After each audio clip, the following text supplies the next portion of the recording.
So in today's video, we're going to be discussing stories about the old Norse gods, people who've seen them in dreams, and people who've spoken with them. Stay tuned.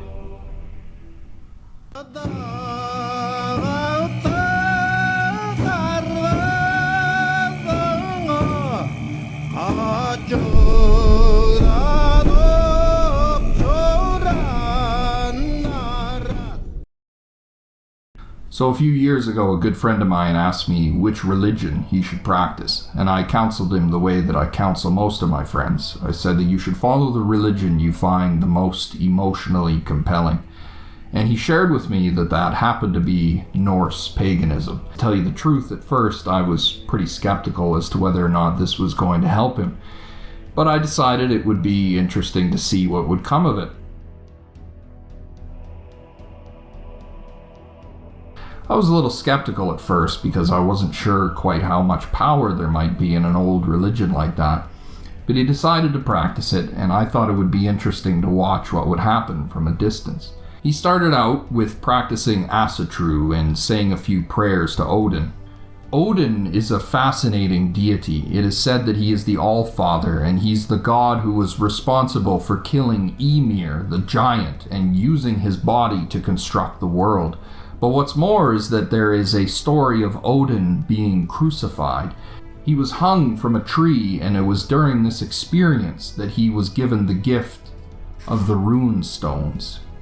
There's an old Norse poem that describes his experience. I know that I hung on a wind rock tree 9 whole nights with a spear wound. To Odin I was offered myself to myself. On that tree of which no one knows from what root it springs, bread no one gave me, nor drink. Downward I peered to runes, applied myself, wailed, yearned them. I fell down thence. So what this poem describes is that Odin was put up on the tree. No one offered him any bread or any drink. And when he peered down, he had a vision of the ruins, and as soon as he looked down, he screamed in pain and received the gift of the revelation of the rune stones, and from thence he fell from the tree. But the thing I find the most interesting about this old poem is the fact that Odin says that he offers himself to himself. You see, the name Odin comes from 2 roots that describe master of the ecstasy, or master of the shaman's ecstasy. What really is being described here is that Odin is the shaman's experience of entering an altered state of consciousness. And this is something I talk about a lot on this channel, specifically that in the old understanding of gods, the gods were the powers of the unconscious mind. They were the instinctual experience of the psyche, so that the shaman would become the deity. And it appears that this old Norse tradition is a remembering of the shaman entering an altered state of consciousness, and as soon as the shaman would enter the ecstasy, he would be said to have become Odin himself. So this old story of Odin hanging from a tree might in fact be the story or the memory of a shaman who hung himself from a tree as a form of sacrifice, a kind of crucifixion, a death, and a resurrection. And as a consequence, he was given spiritually the gift of the rune stones that became a part of the Viking heritage.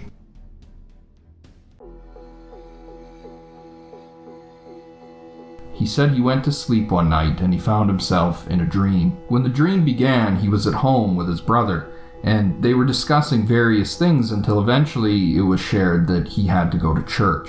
So him and his brother went to the church, and it was about this time that my friend, Mike, in the dream, realized that they were being followed by a raven.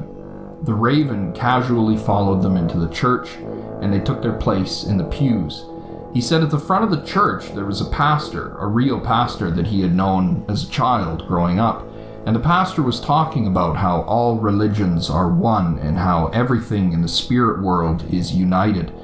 It was at this time in the church that they were passing out communion, and Mike received the communion from his brother, and it was at that time that his brother asked him, "Does your bird want some?" And Mike thought, what does he mean by that? He'd forgotten that the raven had followed them into the church.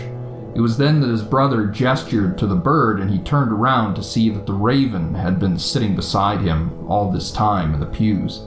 He offered the body and blood of Christ to the raven, and the raven ate it. A short time later, they left the church, but it was then that Mike realized there was a massive thunderstorm hanging over the church.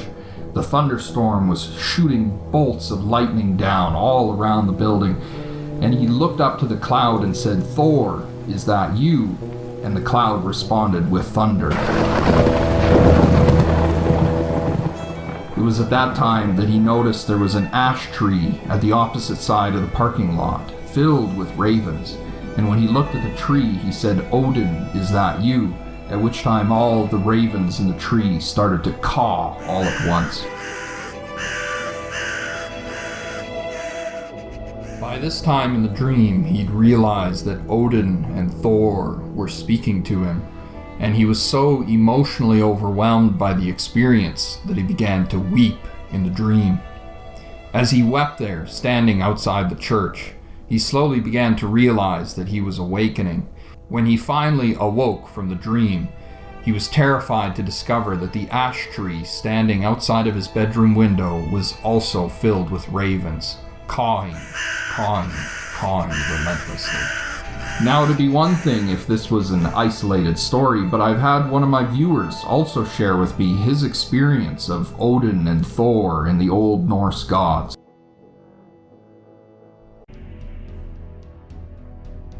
So I'm going to share with you guys a story that was sent to me by one of the viewers. He's been watching the channel for quite some time, and I always counsel people to seek an experience of God through their dreams. He says usually on most nights he will have a dream about being stalked by an entity that will hide in the shadows. He said it would follow him in the darkness, and then as soon as it had him at a disadvantage, the entity would strike and attack him directly. He says, though, one night recently he laid down to go to sleep, and he found himself in a dream, and sure enough, the entity appeared, and it began to stalk him in the shadows. He started to make his way towards a barn and quickly pulled the doors open to run inside, but he says, I could feel the entity creeping up behind me. It moved up over the walls and crawled across the ceiling of the barn. He says it was then that the entity leaped down from the top of the barn and landed on him and pushed his face into the soil. He says usually at this point in the dream he will be attacked directly, and his wife will wake him up because he starts talking in his sleep and shuddering. But he says this night it was different. He says, this night I felt a bolt of energy move up from the base of my spine to the top of my head, and he says I invoked the deities that he worships, Odin, Thor, and Freya. At this time, he says, a storm swooped in and started to rage around the outside of the barn. The barn was lifted up off of its foundations, and a great tornado sucked the entity, the barn, and everything into the void.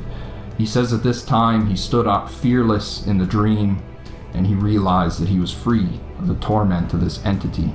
With the rain pouring all around him, with a barn and everything sucked away, he woke up. And he said for 3 days he had peaceful, dreamless sleep.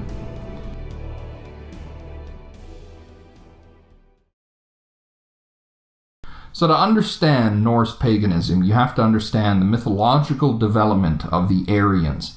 The Aryans were an early Caucasian people that lived in the center of Asia. The people that moved to the east became the Hindus, and they wrote the Vedas.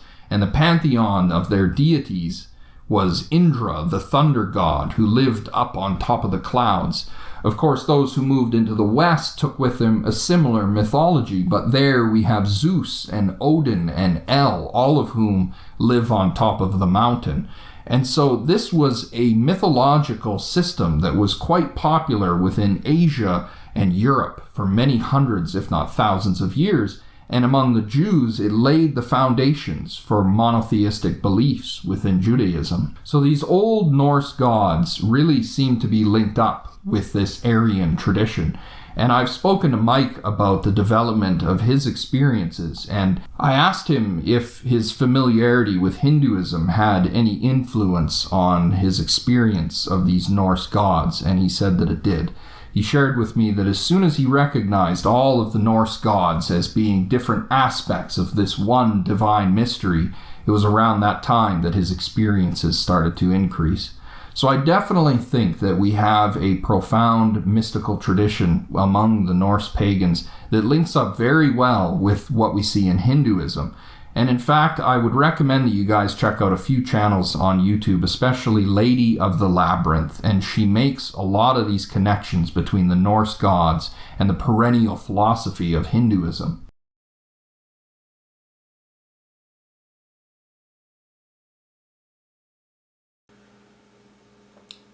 Odin is always associated with the raven because he uses the two ravens, Hugin and Munin. Oh.